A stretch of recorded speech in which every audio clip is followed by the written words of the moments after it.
Have you ever felt excited the first time you heard a Dharma teaching, only to feel bored and distracted the next time you heard the same one?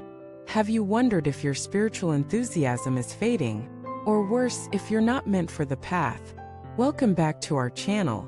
Today we're addressing a spiritual challenge that many seekers face, but few openly talk about: the strange phenomenon of feeling thrilled by Dharma the first time, and then indifferent, restless, or even repelled by it later. Why does this happen? Are we failing in our practice? Is it a lack of merit? Or is there something deeper going on?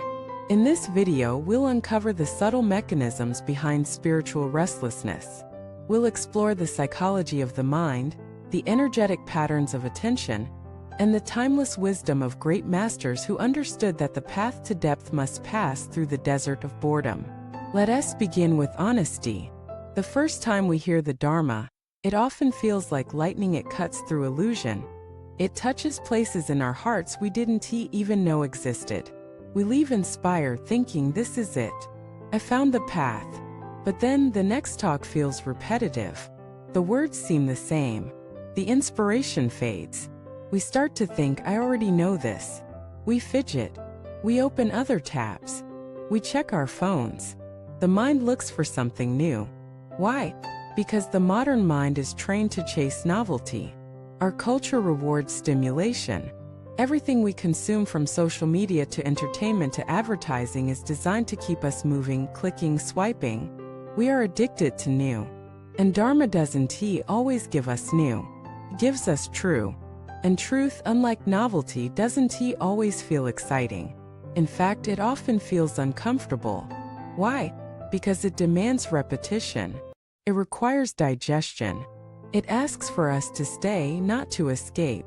The Dharma is like rain falling on dry earth. The first drops are refreshing. But to nourish deep roots, the rain must continue, slow and steady. The surface may not change visibly, but underneath, life is awakening. This is why genuine practice isn't about constant inspiration. It's about returning again and again to what matters, even when it feels dull. Great masters have always warned us about this trap. They say the mind is like a monkey, always swinging from one idea to another, never satisfied. But the essence of spiritual training is to tame this monkey, not by force but by presence. One teacher said, if you listen to the same teaching 1,000 times and still find something new in it, then you are truly listening. Let us reflect on this.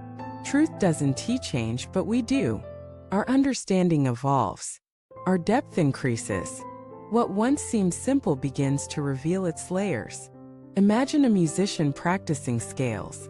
To the outside observer, it's the same thing every day. But to the one who plays with attention, each note becomes more refined, more intimate. Dharma is like that. But here's the real challenge: when the mind gets bored, it tries to make the problem external.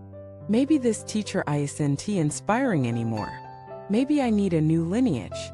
Maybe I should switch practices. This is spiritual consumerism. We shop for teachings. We chase teachers.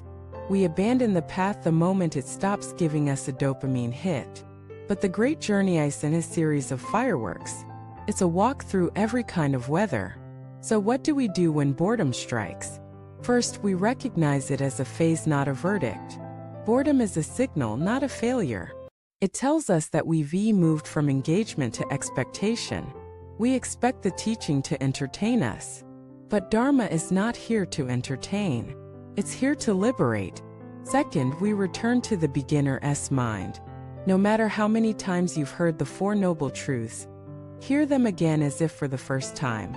Don't ask, what do I already know? Ask, what am I still not living? Third, we link the teachings to our life. Don't let the Dharma stay in the air. Bring it down into your daily emotions, your relationships, your inner habits. When the teaching says, let go of attachment, look honestly, where is attachment holding you hostage today? When it says, cultivate compassion, ask, who needs your forgiveness right now?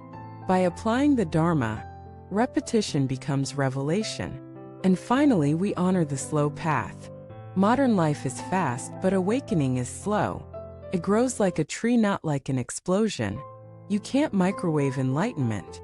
There's a story of an old practitioner who listened to the same recorded Dharma talk every day for 20 years. When asked why, he said, "Because the talk hasn't changed, but I have. And every day, I meet a new part of myself that the teaching reaches." This is maturity. It's not about always feeling good. It's about staying steady. So when you next feel bored by the Dharma, don't run. Stay. Listen again. Go deeper. Find the parts of your mind that are resisting and bring them into awareness. Boredom is often a doorway. Behind it is depth. And this is how real practice begins. Thank you for watching this video.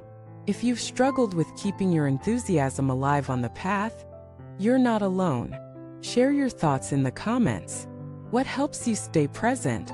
What teachings have changed meaning for you over time? Please subscribe, like, and pass this video along to any fellow traveler who might be feeling stuck or discouraged. Keep returning to the Dharma. It's not always exciting, but it is always enough. We'll see you in the next video.